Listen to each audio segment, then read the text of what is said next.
नमस्कार दोस्तों, आज हम बात करने वाले हैं एक ऐसे केस के बारे में जो इंडियन जुडिशरी की क्रेडिबिलिटी को लेकर एक बड़ा सवाल खड़ा कर रहा है। जस्टिस यशवंत वर्मा का कैश रिकवरी केस।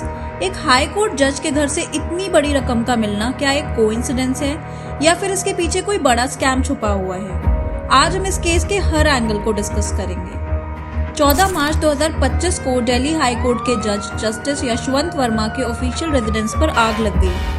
जब फायर डिपार्टमेंट वहां पहुंचा तो उनको एक ऐसी चीज मिली जो किसी ने भी एक्सपेक्ट नहीं की थी। लैक्स के कैश के बंडल्स, और वो भी आधे जले हुए। इस डिस्कवरी के बाद जुडिशरी और लीगल फ्रेटर्निटी दोनों शॉक में आ गए। जज वर्मा ने सीधा साफ कर दिया कि उनका इस कैश से कोई लेना देना नहीं है और ये सब उनको बदनाम करने की साजिश है। अब सवाल ये उठता है कि क्या एक सिटिंग जज पर करप्शन के चार्जेस लगा सकते हैं? क्या उनपे प्रिवेंशन ऑफ करप्शन एक्ट लग सकता है? सुप्रीम कोर्ट के एक इम्पोर्टेंट केस के Veeraswami versus union of India 1991 के मुताबिक एक जज पर करप्शन का केस फाइल करने के लिए चीफ जस्टिस ऑफ इंडिया की अप्रूवल जरूरी होती है। इसी वजह से जुडिशरी खुद इस मैटर की इंटरनल इन्वेस्टिगेशन कर रही है। अभी तक सुप्रीम कोर्ट ने भी इस मैटर में कोई डायरेक्ट इंटरफेरेंस नहीं किया है। फिलहाल दिल्ली हाई कोर्ट ने जस्टिस वर्मा को उनके ऑफिशियल ड्यूटी से हटा दिया है जब तक इंटरनल इन्वेस्टिगेशन कंप्लीट नहीं हो जाती।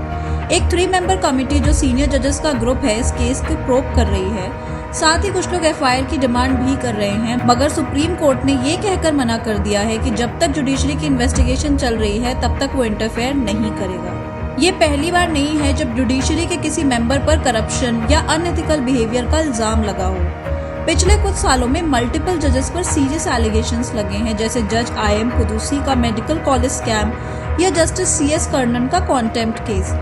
जुडिशरी हमेशा अपनी क्रेडिबिलिटी और ट्रांसपेरेंसी को लेकर अंडर प्रेशर रही है, लेकिन ऐसे केसेस ट्रस्ट को और डैमेज कर देते हैं। अब सवाल ये है कि क्या इस केस में सच्चाई सामने आएगी?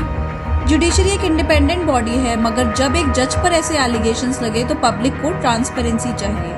अगर इन्वेस्टिगेशन फेयर रही तो या तो जस्टिस वर्मा इनोसेंट प्रूव होंगे या फिर करप्शन का एक और बड़ा स्कैंडल सामने आएगा। आपको क्या लगता है, सच क्या हो सकता है? कमेंट्स में अपनी राय शेयर करें।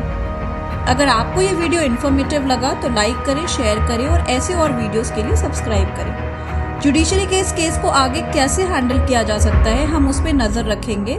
मिलते हैं नेक्स्ट वीडियो में, तब तक के लिए जय हिंद।